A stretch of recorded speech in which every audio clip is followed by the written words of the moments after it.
байна. Өнгөрсөн 7 хоног шийдлийн засгийн газар байгуулснаас хойш улс төрийн үйл явц нэгдүгээр хурцтай явж эхэлсэн.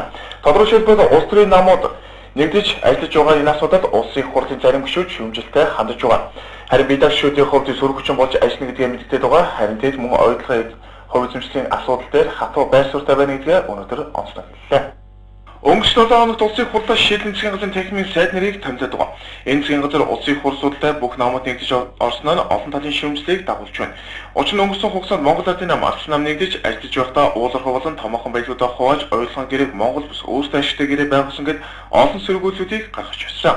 Харин одоо дахин ингэж нэгдэж байгаа асуудал нь дахин эрх ашийн зөрчлийн асуудлыг хийж магадгүй хаттыг төрүүлж хэлсэн байна. Өнөөдөр багаа бүрдүүлэх үйл явцад нь 73 гишүү хойно урд нь гүйж орж манай фракц сайд аван тэдний фракц илүү сайд авсан байна гэдэг энэ арчаагүй энэ үндсэндээ парламент нийт хуралцсан цагийнхаа 50-аас илүү хувийн сайд албан тушаал ярьсан. Энэ байдлыг өнөөдөр зогсоож улсын их хурлын гишүүн болгоо. Ерөнхий сайд нэг томилогдсон л бол өөрийнхөө багаа бүрдүүлж ажиллаа хийх эрх чөлөөгөөр хангах нь их хурлын гишүүний ёс зүй гэж би үздэг. Бие даашчдад үлдсэн хугацаанд сөрөг хүчин болж ажиллахаа мэдэгдээд байгаа. Харин тэд оюутлын асуудалтай холбогдуулан олон нийтэд хүрч чадахгүй байгаа мэдээллийг хүргэж байгаа. Харин одоо оюутлын Монголын эзэмших хувь хэмжээг зарах асуудал яригдж байгааг онцлсан юм. Тооцоолол үндсэл баримтдаггүй гүтгэлгээл тэд хийдэг болохоос биш үндсэл тооцоотой энэ олон асуудал үндэсний аюулгүй байдлыг зөвлөж хариулахгүй байгаа. Тэдний карманд орсон гэж би үзмээргүй. Тэгж би итгэхийг хүсэхгүй байна. Гэхдээ хариулт өгнө гэдгийг би хүсэж байна. Монголын ард иргэдэд энэ мэдээллийг цаг тухай болгонд бид мэдээлнэ. Авдалтай тэмцэх газар 130 сая долларын татварын талаар явуулсан. Өнөөдөр хүртэл чимээгүй байна гэж би хэлэхгүй. Өнөөдөр хүртэл тэд нойр хоолгүй судалж шалгаж мөрдөж байгаа гэж би итгэж байгаа.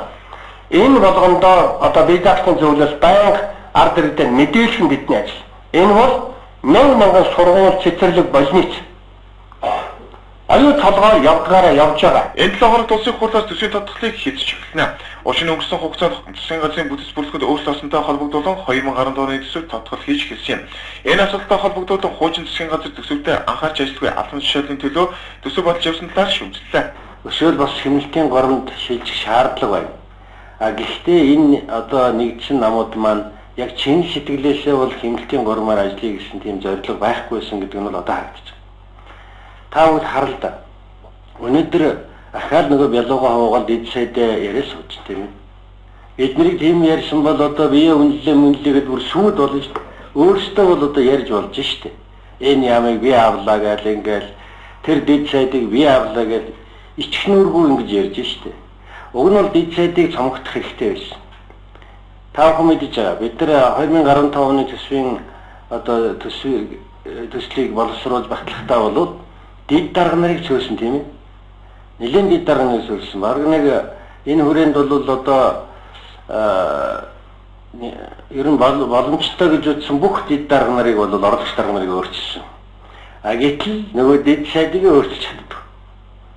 Тэр хэмнэлтээр ажиллая гэсэн чим сэтгэл бол байхгүй гэдгийг бол бид ойлгох хэрэгтэй. 2015 оны төсвийн төслийг боловсруулахдаа дид дарга нарыг цөөсөн. Гэтэл дид сайдуудтай цомгохдохгүй хэмнэлтэд бүрэн утгаараа хийхгүй байгаа. Тэдэнд улс төрийн албан тушаал хаших зорилго байгаа юм. Хэрэв дид сайдад цомгохдохгүй цаашдаа зөв чиг тогтно. Харин ихтэй бид даашчдад төсвийн хилцүүлгийн явцад дид сайдын албан тушаалыг байхгүй болгоно гэдэг шаардлага тавина гэдгээ дурдлаа.